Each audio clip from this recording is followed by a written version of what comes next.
So it's the 18th of August today. I seem to be keeping up with doing these pretty religiously every month now. It's feeling like super autumnal and a bit chilly today, which is kind of nice. There's like always one day in August I feel that you kind of come outside and you're like, oh, okay, it's autumn now, which I actually don't mind because I love autumn, but it does mean that things are starting to wind down out here.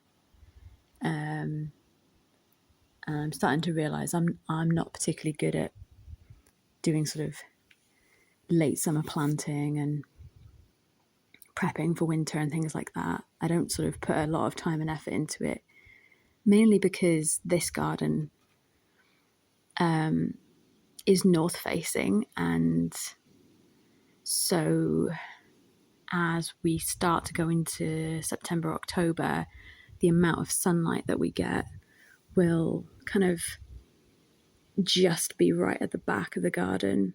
That'll be the only part of the garden that gets any sunlight throughout the next few months.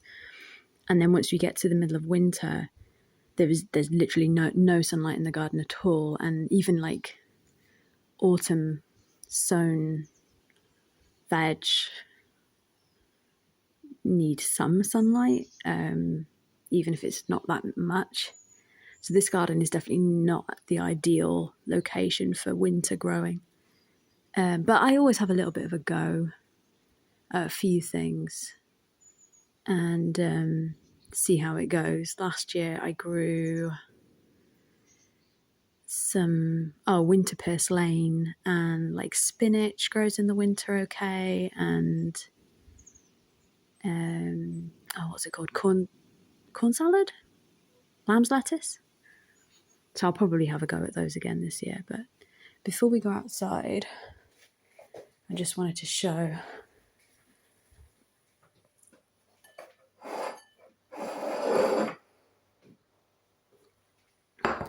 so this is the biggest harvest I think I've ever had of anything in the garden. This is pretty much all harvested yesterday from the wild tomatoes, obviously. They have come on so incredibly well this year. I'm absolutely amazed at how many we're getting from them, and looking at them again today. We'll go out and have a look at them now. There's actually even more to pick now. And I can't like promote wild tomatoes, and I mean obviously they're small, so if you like big tomatoes, these are not really for you. And I think that they grow in more of a similar way to like berries. I think they grow a lot more like raspberries or blackberries or something like that. Not that I've ever grown fruit, but I do think that these are a bit more similar to that in the way that they grow and the way that you harvest them, in that they kind of just keep cropping in small quantities, but like over a really long period of time. And the plants themselves just keep getting bigger and bigger and growing more and more berries. We'll go and have a look at them. Let's just go outside.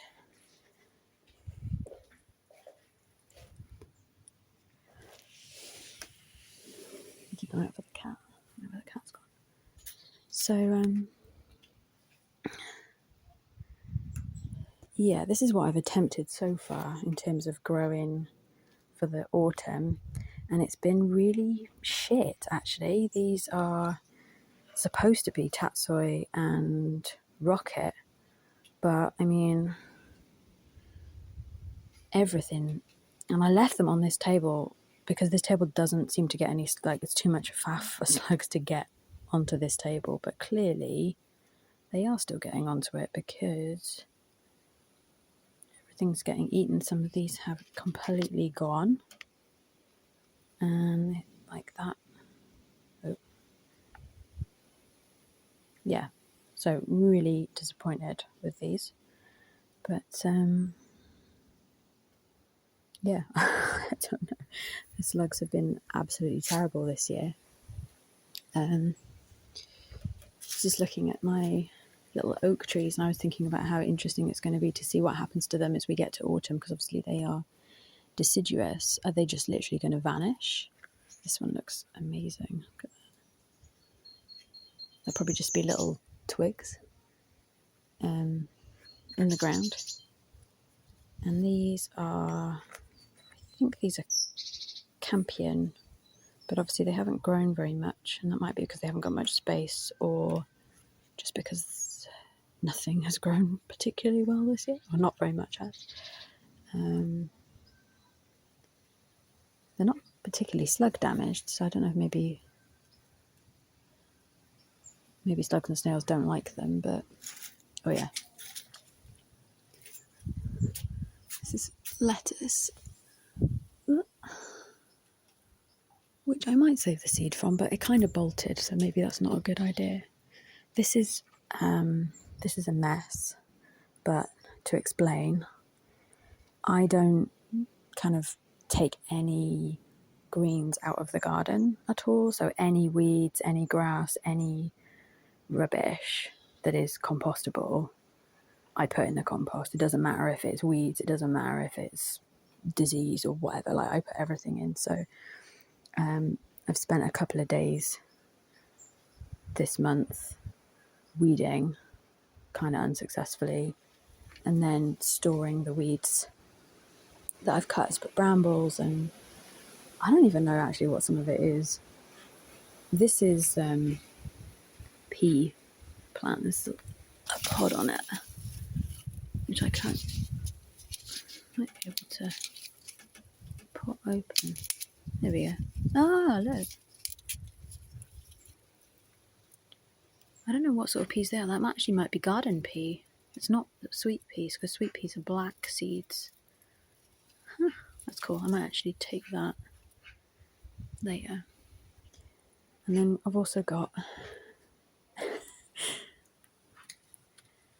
potato, which I haven't harvested yet, but imminently. This is also potato. And this is also potato. The saddest potato. But yeah, there'll be probably quite a bit under the surface here, hopefully. I also noticed these little seedlings, which I just chucked in here a while ago because I didn't have anywhere else for them. I think these are snapdragon. Ah, they look really nice.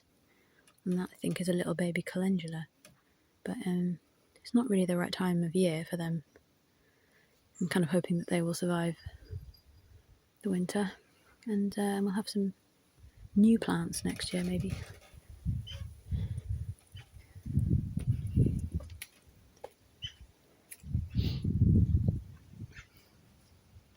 So this is, did I have this up last time? I can't remember. It's really wobbly, I need to like tie it back. I think the squash plants have been a complete disaster, really. They've just been completely demolished by slugs, and I even came out here last week and there were, at night, and there were slugs climbing up this frame to get to the flowers, which are now gone completely. I can't see anything. There's like a new one forming. Oh god. There. But as soon as the flowers come out, the slugs just eat them immediately. They just seem to really like them. So that's a bit of a fail this year, I think. Yeah, I don't know what I expected, but I don't think I'm going to be getting any squash at all. This is cat protection. They're actually like winter turnip, and I have no idea how well they're going to grow. They don't seem to have grown very much, but I don't know if that's because slugs are coming in and just taking out any seedlings that pop up overnight. But yeah, we'll see what happens with them. It might be kind of nice to get some. I like those like Japanese style turnips.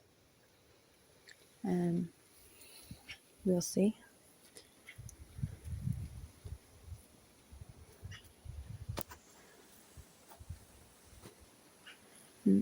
This is the sort of tomato and ragwort, apparently, patch. This ragwort here, I've been pulling up every year. I got really concerned because we've got horses out the back, and I was like, oh no, we can't have ragwort growing because, you know, it's poisonous to horses. And when we were working on the meadow over in the local meadow, we pull the ragwort up out of that so that the horses can use the local farmer can use the hay for horse feed. But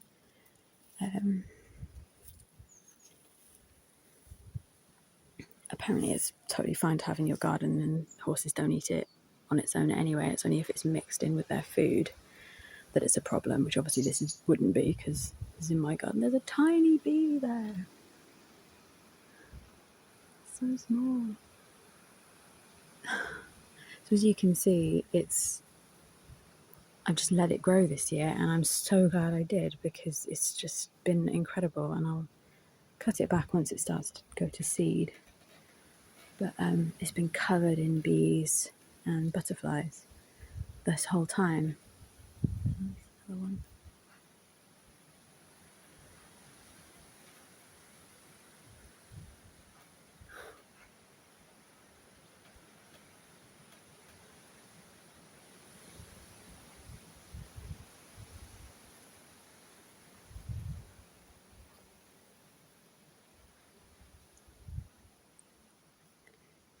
And I'm actually wondering if leaving it in the ground has actually resulted in the amazing tomato harvest that I've had, because it's attracted so many pollinators that maybe they've been pollinating the tomatoes really, really well. I don't know, because tomatoes self-pollinate. They don't really need bees, which is why you can grow them so well in greenhouses and stuff. Although you do obviously let pollinators into greenhouse, but yeah. So I'm pretty happy with that.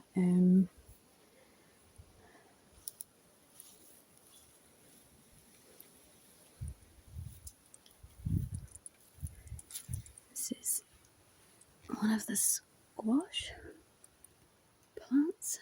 Might be two of them actually. Yeah, it looks nice. It's grown nicely. It's kind of like gotten all mixed up with the tomatoes here. This is the end bit. There's actually that's a baby squash there. This flower has to grow first, but yeah, you can actually see one. It's pretty gross actually. There. They just get eaten as soon as they form, and I can't keep on top of it. So I don't know whether to bother again next year with the squash, or whether they need more space to grow bigger. Yeah, they might do better in the raised bed maybe. But yeah, it's been an interesting experiment, even if it hasn't worked out. There's always something that doesn't work out at all. But something that has worked out incredibly well is these wild tomatoes. So they're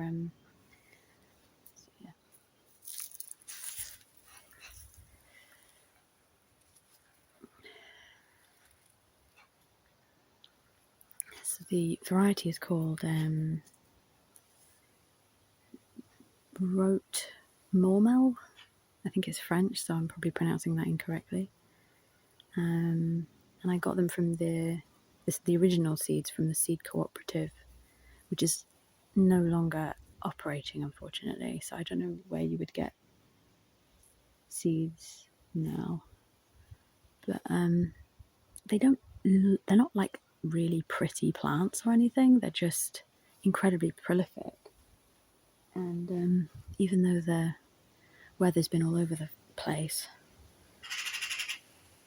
this summer, they have survived everything, all of the insane cold that we had back in June, all of the rain, the wind. We've had like a couple of hot, dry spells, but like hardly anything really. It's just been really, really, really wet. It's been really, really, really humid.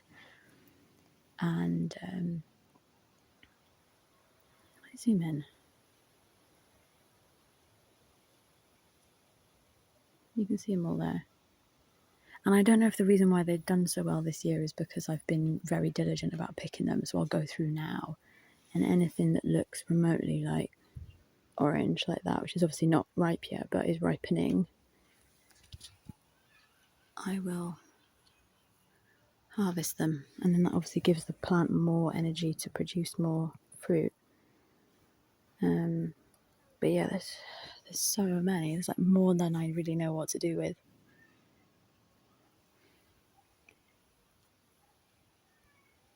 It's actually pretty warm up here. Let's do that. Yeah.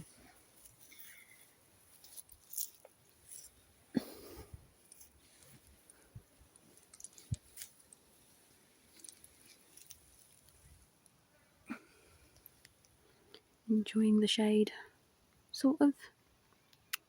Hey, hi, what are you doing? There's usually someone under the buddleia. It might not always be Peggy, but someone. And then the last thing is this absolute mess. So this is the raised bed. And yesterday I pulled up all of the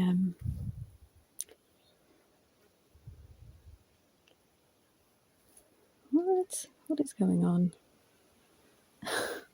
I pulled up all of the pea stakes, and yeah, so next thing to do with this bed is basically to pull out anything ropey. So I'll pull out, it's like such a mess, isn't it? I'll pull out the spinach that have gone to seed, and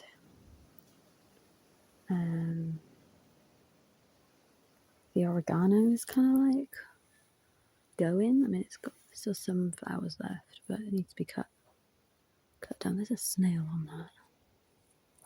Come on, man. Can't move for snails in this garden now. The little ones.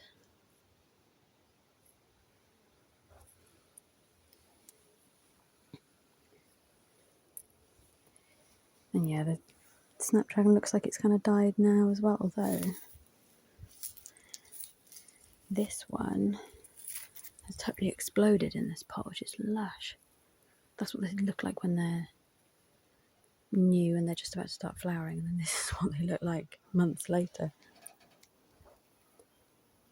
So yeah, I've got quite a lot of work to do with this, but I think the plan is, for the moment, to put more like perennial stuff in it. So I've got this big rosemary here that is actually getting quite woody, but it'd be nice if it grew really big. I'll probably cut it back a bit and then move it out of this little pot and put it in there. Oh, it smells really nice.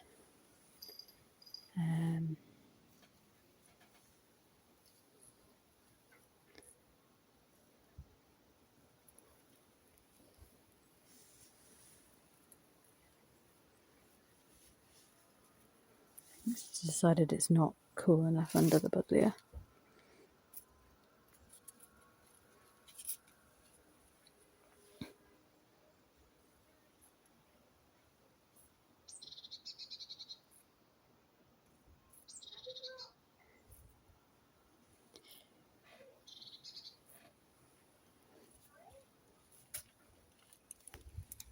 Oh, that's a potato.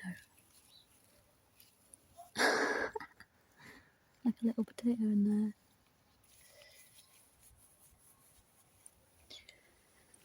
Yes, that's about it really. It's just a real mess, and that needs to be sorted out, but at least we've got loads of tomatoes. Pretty nice.